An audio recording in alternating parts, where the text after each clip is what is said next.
Hello, welcome back. फिर से हम लोग अपने न्यू वीडियो में अपने नए मॉडल के साथ चलते हैं। अभी तक हमने पिछले मॉडल में रिचर्ड सर्चमैन का इंक्वायरी ट्रेनिंग मॉडल पढ़ा। अब आज हमारा मॉडल है संप्रत्यय उपलब्धि प्रतिमान। आज का मेरा मॉडल है दूसरा मॉडल संप्रत्यय उपलब्धि प्रतिमान, जिसको अंग्रेजी में बोलते हैं कॉन्सेप्ट अटेनमेंट मॉडल। इसको अंग्रेजी में बोलते हैं कॉन्सेप्ट अटेनमेंट मॉडल। आइए जानते हैं।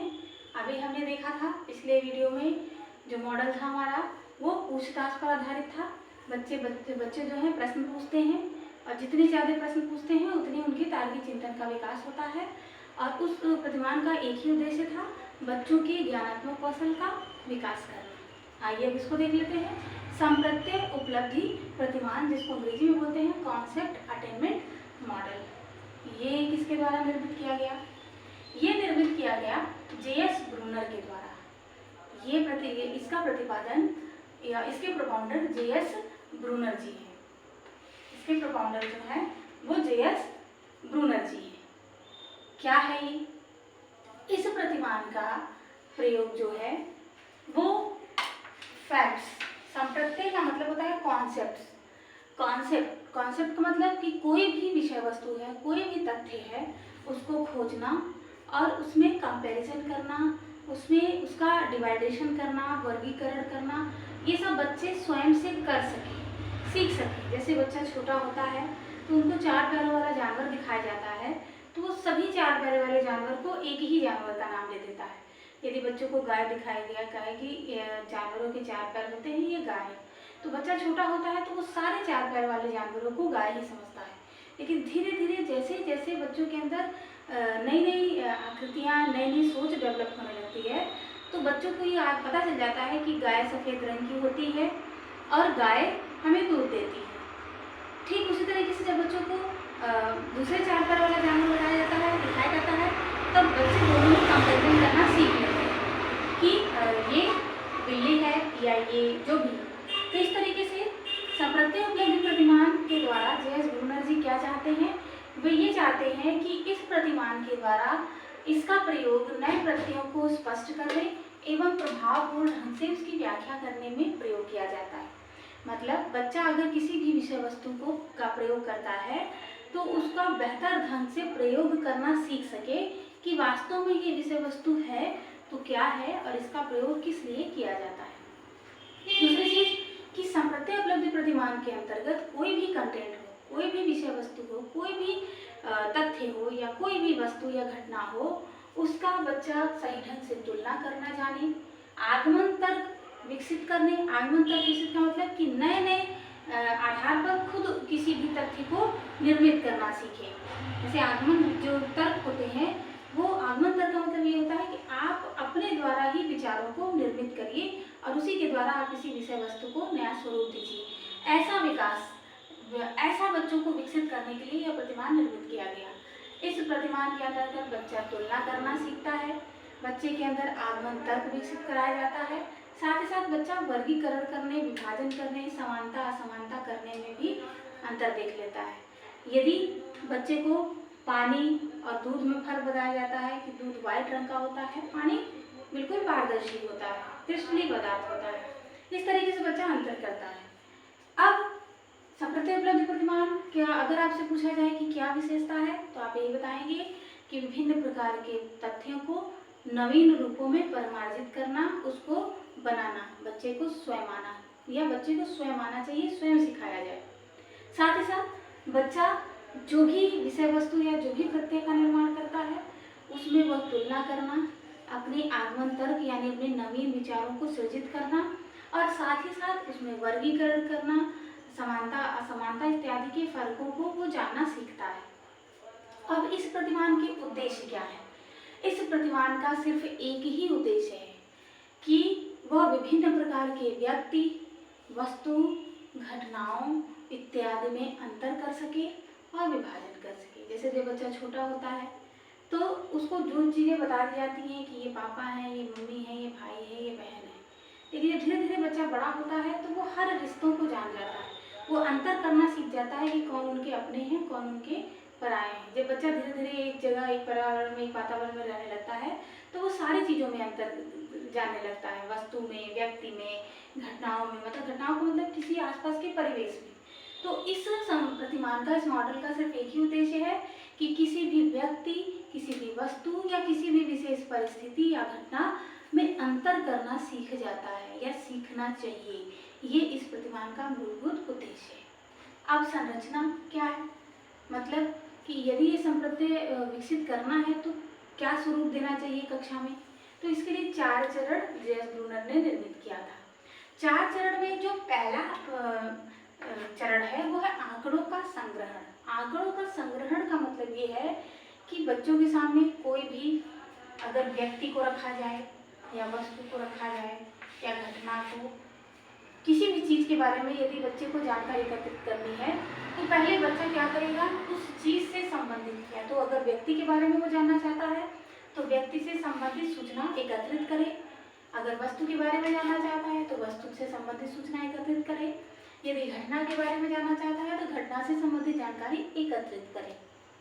जब उसने घटना को एकत्रित कर लिया या उस विषय वस्तु को एकत्रित कर लिया तो अब उसका वो विश्लेषण करेगा। विश्लेषण का मतलब कि उसने जो चीज़ें, जिस विषय वस्तु का संग्रहण किया है उसमें कौन सी चीज़ें क्या है, किस प्रकार की हैं, वो उसे पूरी तरीके से एनालाइज करता है, विश्लेषण करता है। विश्लेषण करने के बाद वो अपनी क्षमता अनुसार उसकी प्रस्तुति देता है कि उसने ये काम क्यों किया, कैसे किया, इससे क्या फ़ायदे हैं, क्या नुकसान है, क्या अच्छा है, क्या बुरा है। वो सारी चीज़ें अपनी क्षमता के अनुसार वो प्रस्तुतिकरण करता है।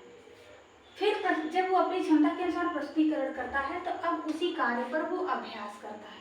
अभ्यास क्यों करता है, किस लिए करता है?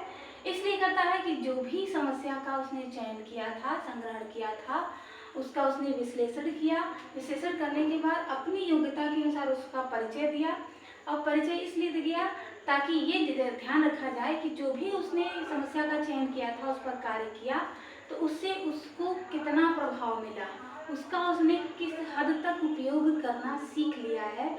उन सारी चीज़ों को इन 4 चरणों में जे.एस. ब्रूनर ने कलेक्ट किया।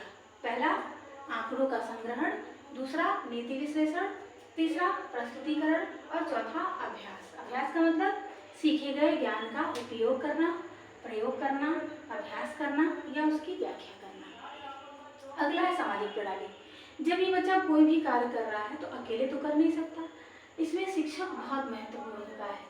शिक्षक के बिना दिशा निर्देशन के, शिक्षक के बिना सहयोग के छात्र अपने कार्यों को सही ढंग से, सुव्यवस्थित रूपों से सफल नहीं बना सकता। इसलिए शिक्षक इसमें महत्वपूर्ण होता है और शिक्षक बच्चों के तथ्य निर्माण में सहायता करता है।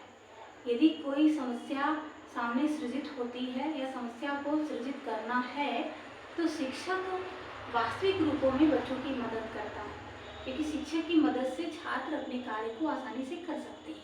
इसलिए इस मॉडल में शिक्षक की बहुत बड़ी उपादेयता है। शिक्षक वास्तव में महत्वपूर्ण अर्थात सक्रिय होता है, जो छात्रों के कॉन्सेप्ट फॉर्मेशन में सहायता करता है।